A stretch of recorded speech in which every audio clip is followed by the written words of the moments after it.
Okay, welcome to this episode of Kamado Cooking UK. Hopefully there's not too much of an echo in here because I'm in my conservatory today doing this.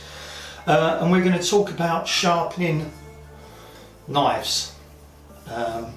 So I thought I'd do a quick video on keeping your knife sharp. It does make a difference. You don't want to be cutting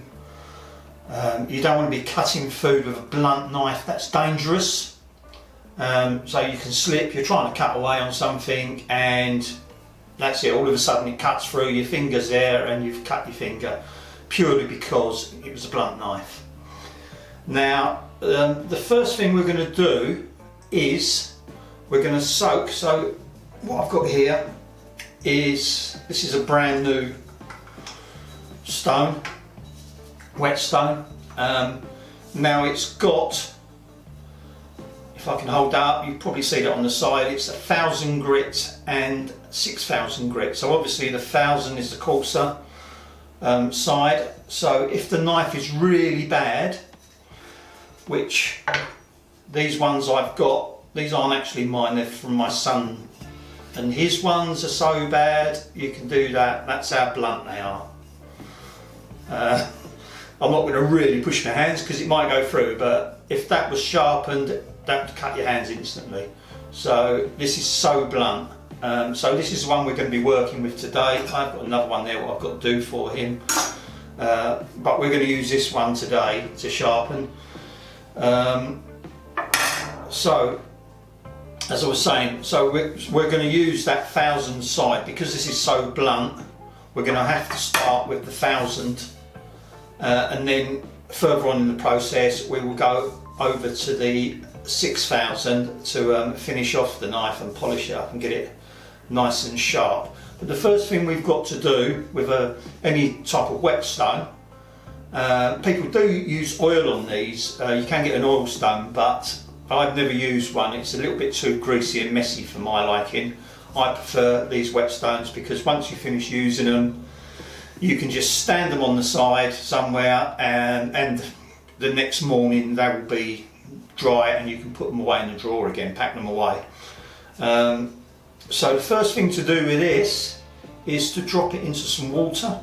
So if I put it into that water there, and what I'll do now is I'll show you a close-up of what's happening in the water.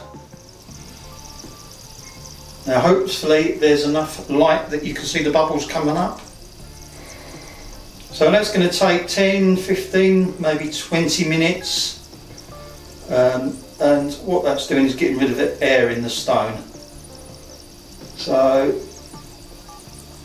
once that has been submerged for that amount of time, we're going to give that probably about 15 minutes, and then we can start using it to sharpen our knife.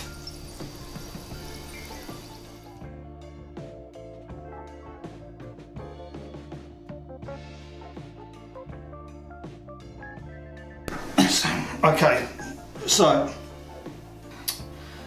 this knife is pretty blunt. Now it will cut, but it's not sharp enough. So let's put that to one side. Now, like I said, if that was sharp, that would cut through my fingers. So it's as blunt as anything. We've taken the stone out now and it's 1,000 side up, so the 1,000 side, the most coarse side is up. Now I'm no knife expert, this is just the way I've learned to do it. What we've got here is, this one's stainless steel, but it's a knife guide, so what you can do is you can insert that like that. You do actually do these in kits. There's a smaller one if you've got a smaller knife, and that will set that angle to a European standard, which is around sort of like 20 degrees. So that'll hold that angle for you if you're worried about it. It takes a little bit of practice, so if you're new, buy one of these. You can get this one. This is a cheap plastic one from off of eBay. They're literally about £2 or £3, so they're not a lot of money. So that will help you get the correct angle for European You'll find that Japanese knives tend to be sort of like 12-15 degrees. But we're dealing with European knives, so this is only a cheap European knife. Even if you do buy a cheap knife, you can still get it really razor sharp using the Whetstone. Now, so what we're going to do, I'm going to take this off, and what I'm going to do is just going to wet up the stone, and we're going to start putting some pressure onto our knife, like that. Now I'm only putting about a pound or two of pressure on there.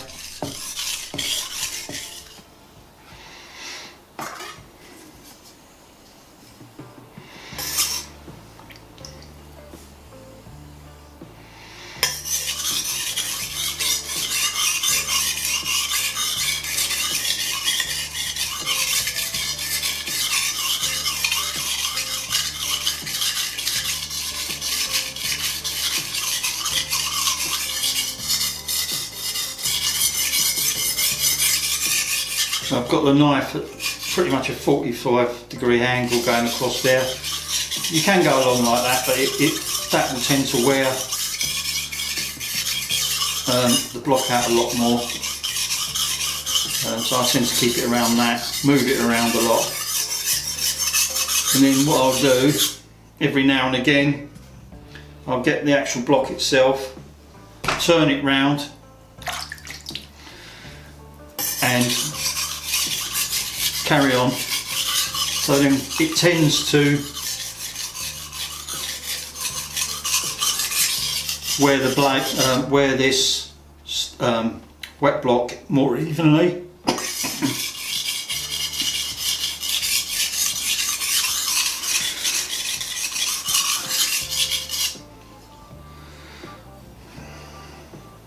So I'm just starting to feel a burr on that. So what I can do now is switch over to the other side. And we're looking for the same sort of angle, about 15 to 20 degrees. And I think for this, what I'm going to do for this one, we'll put this on just to demonstrate this. Oops, can't see what I'm doing now. Oops. Let me just put this on. There we go. Right, so fitted that. Now, if you have got one of these,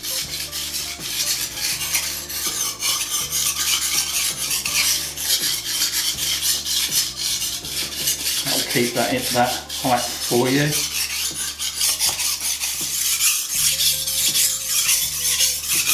Now you see this on top. This is where we're taking off very fine microparticles of the metal. Now don't clean that off. This actually helps to sharpen the blade. So yeah, leave that on, and that slurry actually helps. So you can see now that we're starting to take off the front there.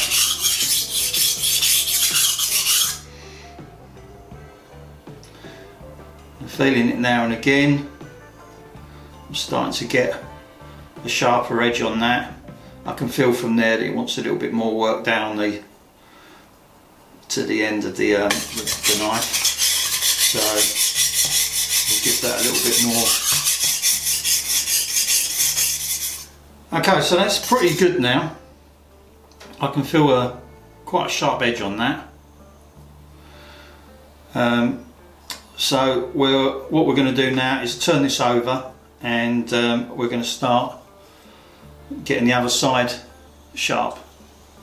So not the other side, we're going to turn this over now and get the 6000 on it to get this even sharper.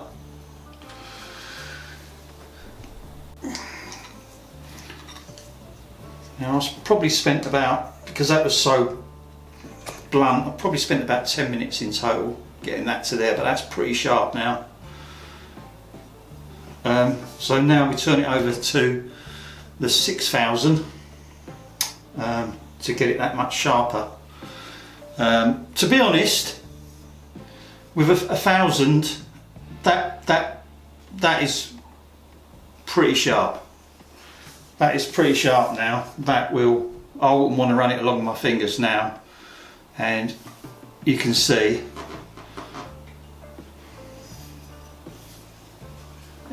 no pressure at all, and that's just falling into that tomato. So putting the tomato aside, we're now going to carry on this side. So we're basically doing the same thing we did before. So with this we're looking at 20 degrees. I've taken the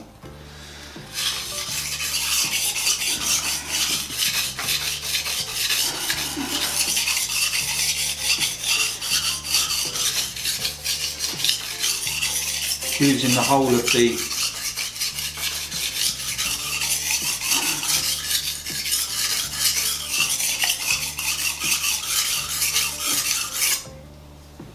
now I'm going to turn it over.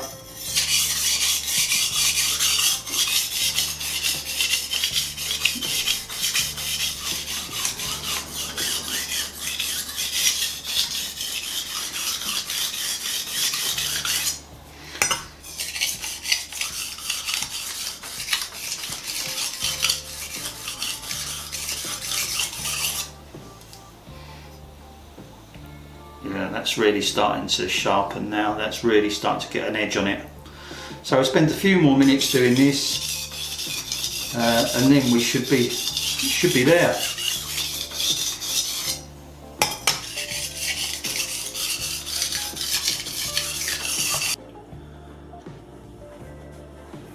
Okay, so I've come inside for this part of the video because it's absolutely raining cats and dogs out in the conservatory, and it's making too much noise. So we're going to do this last bit in here. Now that's the honing steel. Now this is not for sharpening. You see the chefs doing all this. It doesn't really sharpen the well, it will bring a sharp edge back onto the blade, but it won't actually sharpen it as such. So what we use this for, once you've got that nice and sharp edge, which we've got now, once you've used this for, I don't know, 2 or 3 months, depending on how much use you've got for it, you might find the edge you lose that edge a little bit. And that's because if you look at this close up under a microscope, and I'll show you a picture now of what that'll look like.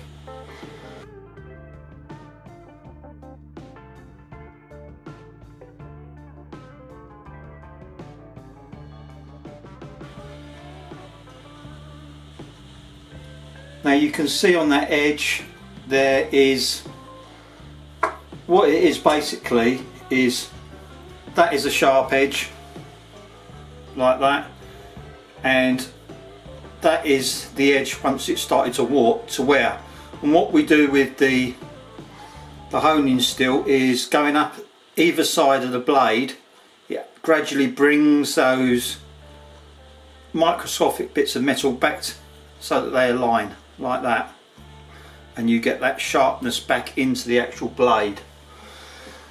Now to do that, there's a few ways of doing it. You can do it like that, but what I tend to do is put it onto a chopping board like this. Now the angle, so if that's got a 20 degree on the blade itself, then you want the same sort of angle on which you hold it from as you come down like that. So you want that 20 degree or 15 degree, and you literally got to do that about 4-5 times, and you pull it down and away so it does the whole of the blade, and that's about it. That's all you got to do, and that will well, it'll help get the edge back onto your knife. So that's just an easy way of showing you. That was pretty straightforward. What we'll need to have a look at now is how sharp this knife actually is. So we'll use this chopping board and we'll have a look and see how sharp that is now.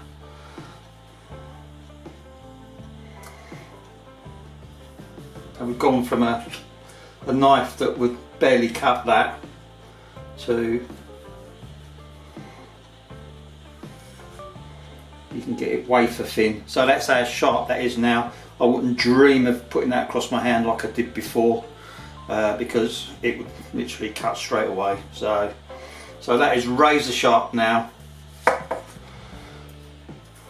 as you can see, and that's what we're looking for. That